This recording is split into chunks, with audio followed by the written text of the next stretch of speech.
30% महिलाएं हमारे देश में ऐसी हैं जो एजुकेशन की शुरुआत भी नहीं कर पाती। एक तरफ पीवी सिंधु, मीराबाई चानू, साक्षी मलिक ओलंपिक्स में मेडल लेके आ रही है, दूसरी तरफ 40% महिलाएं स्पोर्ट्स में आज भी भेदभाव को एक्सपीरियंस कर रही हैं। बड़े इज्जत और सम्मान के साथ मैं महिलाओं को धन्यवाद करना चाहता हूं जो इस पृथ्वी, इस सृष्टि को जिसने नरम बना रखा है। एंटरप्रेन्योरशिप एक चैलेंज है और महिला के लिए ये और बड़ा चैलेंज है, क्योंकि हमारे देश में हर 100 एंटरप्रेन्योर में महिलाएं केवल 7 ही हैं। 45% जो महिलाएं हैं ना हमारे देश में, 15 से 29 साल की, वो एंगेज्ड ही नहीं है एंटरप्रेन्योरशिप में। तो आप इतने सक्सेसफुल हैं, इसके पीछे क्या कभी किसी महिला का हाथ रहा है? हमने बचपन में सुना है कि एक कामयाब इंसान के पीछे, कामयाब शख्स के पीछे एक महिला का हाथ होता है, एक औरत का हाथ होता है। तो आपके पीछे क्या किसी का हाथ रहा है? दुर्भाग्य है मेरा, मेरे इसीलिए सफल नहीं हो पाया मैं इतना जितना हो सकता था या होना चाहिए था, क्योंकि मेरे साथ में वो महिला का साथ उतना नहीं रहा। मेरी माताश्री का विवाह किसी और से हो गया।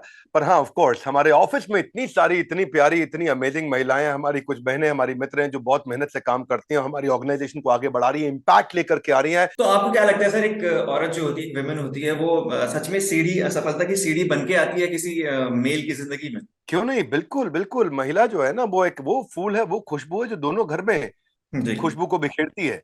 जी। अपने पिता के और उसके बाद में अपने पति के, वो जहां जाती है इतना खुशबू बिखेरती है। तो हाँ, ऑफ कोर्स, सच में तो कोई ये तो प्रश्न ही नहीं है पूछने वाला। पर आपने पूछा तो बड़े इज्जत और सम्मान के साथ मैं महिलाओं को धन्यवाद करना चाहता हूं जो इस पृथ्वी, इस सृष्टि को जिसने नरम बना रखा है, हाँ जिसने इस सृष्टि में इतनी सारी समस्याओं के अंदर भी अपने इमोशंस के माध्यम से उसको इतना ब्यूटीफुल बनाया है। Thank you. Sir, doctor Vivek Bindra कब विवेक बिंद्रा बने?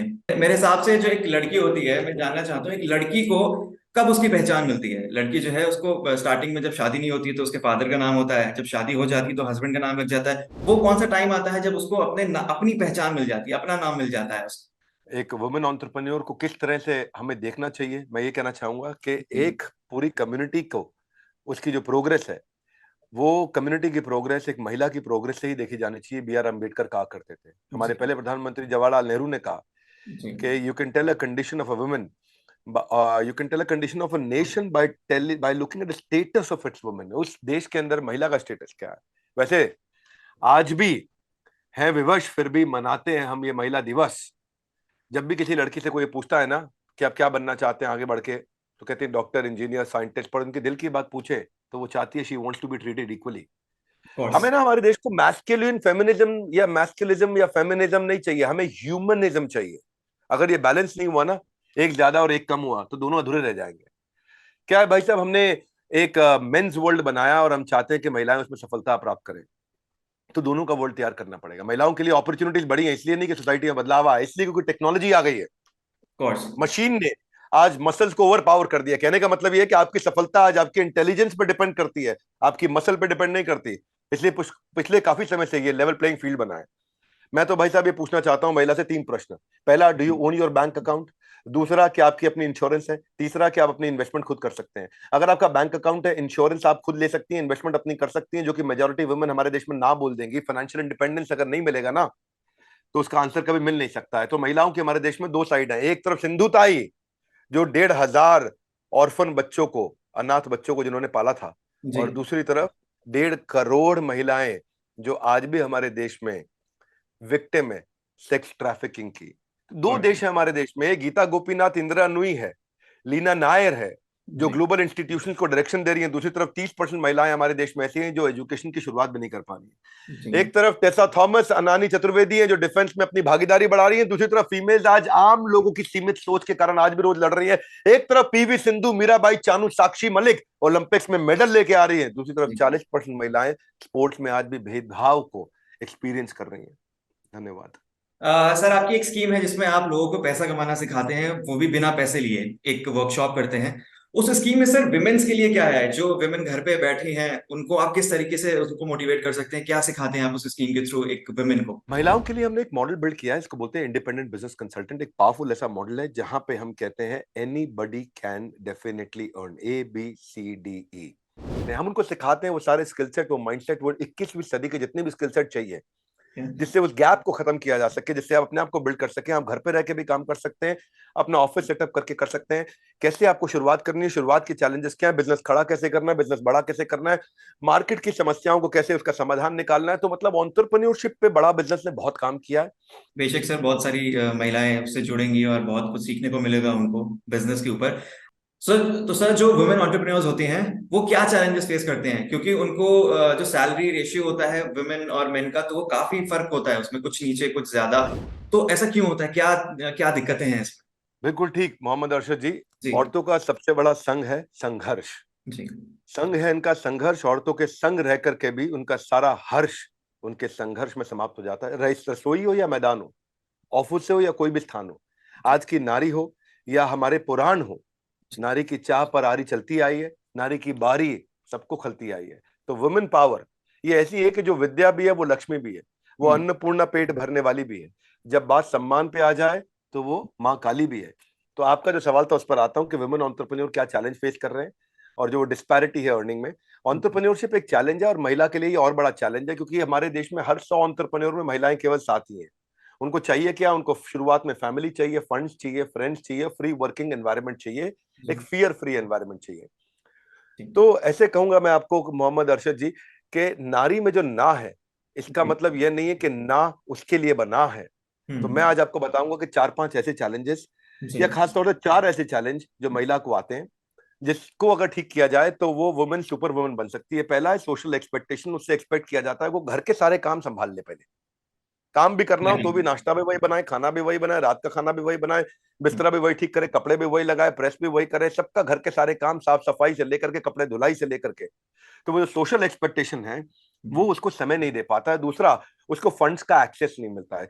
30% स्टार्टअप इसीलिए फेल हो जाते हैं क्योंकि उनको फंड्स नहीं होते। सफिशिएंट फंड शुरुआत में जरूरी होती है, कम से कम पहले 3-4 साल तक। लेकिन आप हैरान हो जाएंगे, 1% नहीं, 0.3% वीसी फंडिंग महिलाओं के एंटरप्रेन्योरशिप मॉडल पे इन्वेस्ट करी गई है।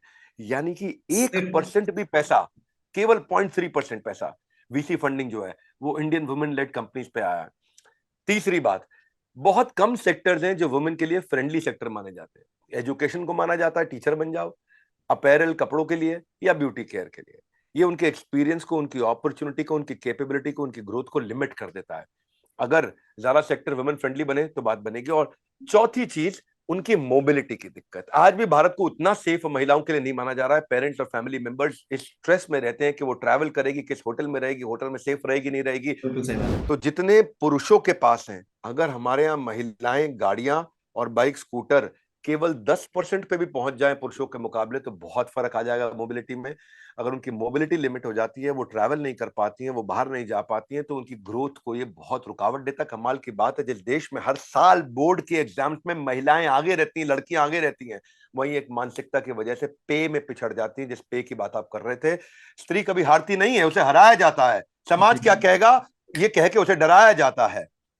तो मैं इस प्रश्न को समाप्त करने से पहले स्वीडन का बता दूं। स्वीडन जेंडर इक्वालिटी पॉलिसी उनकी इतनी अच्छी है कि वुमेन रैंक उसकी जो है नंबर 1 इस समय वर्ल्ड में, खासतौर से ईयू जेंडर इक्वालिटी इंडेक्स में। 31% पब्लिक ट्रेडेड कंपनीज वहां पे महिलाएं चला रही हैं। हमने बात कर ली महिलाओं की प्रॉब्लम्स की और उसके पीछे क्या रीजंस हैं। अब इसका समाधान क्या हो सकता है कि विमेन एंटरप्रेन्योर्स की जो हिस्सेदारी है वो बढ़े? क्या रीजन हो सकता है? क्या सॉल्यूशन हो सकता है? मैं देखो, महिलाओं को क्या चाहिए? आप उनकी हिस्सेदारी बढ़ाना चाहते हैं, उनको equality, better treatment, they don't want to be judged, उनको फाइनेंशियल इंडिपेंडेंस चाहिए। ठीक है। आप देखो, लेकिन हो क्या रहा है हमारे देश में? औरत की हालत हमारे देश में एक फूल की तरह है। जी। फूल कैसा है? या तो उसे भगवान के दर्जे पे सजाया जाता है या पैरों के तले उसको रौंदा गया है। जी। एक तरफ तो वो मर्दानी है, जी। दूसरी तरफ वो मर्द जो लिख रहे हैं अपनी महिला की कहानी है। क से किचन, क से करियर। तो क से किचन, क से करियर में एक पे ध्यान दे दिया, पर एक क यानी किचन पे ध्यान दे दिया, पर दूसरा क करियर बनाने पे ध्यान ही नहीं दिया। तो आपको ये स्वीडन से आप सीख सकते हैं बेस्ट प्रैक्टिस। वो फ्री नेटल केयर देता है, वो maternity leave, paternity leave combined 480 दिन की देता है। वो मंथली अलाउंस देता है पर चाइल्ड के। वो महिला अपने बच्चे का अलाउंस दे देंगे, उसको पैसा दे देंगे 16वें जन्मदिन तक। तो हम्म। महिला काम भी कर पाती है साथ साथ। वो हम्म। जेंडर इक्वालिटी पे अलग ही लेवल का काम कर रहे हैं। ये हम्म। अलग ही देश है। ये हम्म। कहता है कि लड़कियों को बाइक, स्कूटर, कार और गन जैसे खिलौने भी दे दो, और हम्म। लड़कों को डॉल से भी खेलना सिखाओ। आपको हम्म। पता है आज स्वीडन में 66% जो कॉलेज के डिप्लोमा है वो फीमेल स्टूडेंट को मिल रहे हैं, लड़कों से भी ज्यादा मिल रहे हैं। आधे मंत्री उनके देश के अंदर महिलाएं हैं। Half of the countries ministers are women.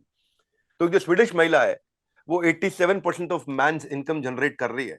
ये काफी अच्छा नंबर माना जाता है। और भारत के अंदर बिल्कुल अभी केवल बिल्कुल। 33%, शहरों में भी केवल 33% महिलाएं हम्म। इंडिपेंडेंट इन्वेस्टमेंट कर पाती हैं। तो तकलीफ कहाँ है? आज जो हमारे देश में रेप केस हो रहे हैं जी। उसमें 10% से कम रिपोर्ट होते हैं। और जो 10% रिपोर्ट होते हैं उसमें भी 95% जो ऑफेंडर है वो उसका अपना जानने वाला रिश्तेदार होता है, चाचा होता है, ताऊ होता है, दूर का मौसा फूफा होता है। ट्रेंड होता है। जो रेप करने वाला है वो जी। असली प्रॉब्लम घर के अंदर है, घर के बाहर नहीं है। लड़कियों के अंदर एक साहस पैदा करना है, चुप्पी तोड़ो, थोड़ा खुल के बोलो। जो प्रॉब्लम घर के अंदर है जब उसको ठीक कर दिया तो महिलाओं को जगह मिल जाएगी। यूएस ने भी एक बिजनेस सेंटर बनाने शुरू कर दिए महिलाओं के। उन्होंने 1.5 लाख महिलाओं के लिए बिजनेस सेंटर बना दिया। अगर आपके पास ऑफिस नहीं है तो आप यहाँ पे आके training, mentoring, business development, funding, opportunity, महिलाओं के लिए अलग ऑफिस बना दिया उन्होंने। यहाँ पे आकर के आप फ्री में सुविधा लेकर जाइए। इसको WBC बोलते हैं, women business centre in USA. Hmm. Australia की एक मुझे चीज अच्छी लगी। आप देखेंगे अर्षद भाई, ऑस्ट्रेलिया ने एक्सेलरेटर और इंक्यूबेटर महिलाओं के लिए अलग कर दिए। उन्होंने क्या किया? सपोर्ट, उनको क्वालिफाई कराना, उनको एडवाइस करना, उनको शोकेस कराना, उनकी स्टार्टअप फंडिंग के लिए उनको विमेन लेड बिजनेस को अलग लेवल का सपोर्ट देना। जी। तो बेसिकली अगर ये सब किया जाए तो महिलाओं को बहुत फायदा होगा। तो सर, जो फीमेल एंटरप्रेन्योर्स हैं जो घर पर रहती हैं, वो फैमिली भी डील करती हैं, घर के काम भी डील करती हैं, बाहर सोसाइटी की चीजें भी डील करती हैं, जॉब भी डील करती हैं, तो उनके लिए उनकी मेंटल हेल्थ कितनी इंपॉर्टेंट है? मोहम्मद अर्शद जी, बहुत इंपॉर्टेंट है। वही क्रिएट करती है, नर्चर करती है और ट्रांसफॉर्म करती है इस पूरी पृथ्वी को। जी। ऐसे में महिला वो नारी है, बेचारी नहीं है। उसका जी। मेंटली स्ट्रांग होना बहुत जरूरी है। अदरवाइज वो मेंटली स्ट्रांग नहीं होगी तो स्ट्रांगली मेंटल हो जाएगी और वो ब्रेकडाउन को सफर करेगी। जी। हाँ, उसको एडवर्सिटी को अपॉर्चुनिटी में कन्वर्ट करना है। उसके पास में ऐसे रेफरेंस पॉइंट्स होनी चाहिए, उसको ऐसी बायोग्राफीज पढ़नी चाहिए, उसको ऐसी बायोग्राफी बेस्ड मूवीज और बुक्स पढ़नी चाहिए जिससे उसको इंस्पिरेशन मिल सके, जिससे वो स्ट्रेस को स्ट्रैटेजी में बनाए, जिससे वो होपलेस एंड को एंडलेस होप बनाए, जिससे वो गिव अप नहीं करे, वो गेट अप करे। उत्तिष्ठ जागृत प्राप्य वर्ण ने बोलता, जैसे स्वामी विवेकानंद ने कहा, उठो खड़ो जागो हो, आगे बढ़ो। उनको आज उन चीजों पे फोकस करना चाहिए जिसको वो कंट्रोल कर सकती हैं। हमारे साथ जुड़े रहने के लिए आपका, मोहम्मद अरशद जी, बहुत बहुत धन्यवाद। एंड विवेक जी, जो आपने बातें करी आज, जो हमें चीजें बताई, वो मुझे पूरी उम्मीद है कि जो भी सुनेगा बहुत मोटिवेट होगा, बहुत इंस्पिरेशन मिलेगी। एंड बहुत अच्छा लगा आपसे बात करके सर। मोहम्मद अरशद जी, आपको भी महिलाओं की बहुत दुआएं मिलेंगी और हमारी बिल्कुल तरफ सर। से भी आपका विशेष धन्यवाद। बहुत बहुत शुक्रिया सर, थैंक यू।